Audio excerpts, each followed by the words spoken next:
Welcome to the channel Phone Transformer. In this video, I'll show you how to recover a Roblox account and get back into your profile safely and easily. Now, let's get started. Step 1, open the Roblox app on your phone or computer and go to the login page. This is where you normally enter your username and password. Step 2, tap on the option that says Forgot Password or Username, which is located just below the login fields. Step 3, choose the recovery method by selecting either the email or phone tab, depending on what you added to your account before. Step 4, enter your email address or phone number carefully and then tap Submit or Continue.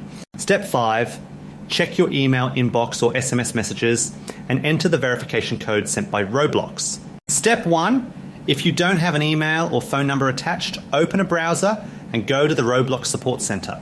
Step 2, fill out the support form by selecting issues like can't log in or account hacked and then provide accurate account details. Step 3, provide proof of ownership such as receipts from your first purchases, screenshots of gameplay or any billing information you used.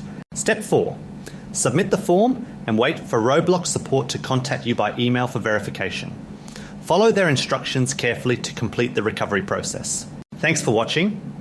And don't forget to subscribe to the Phone Transformer channel for more helpful guides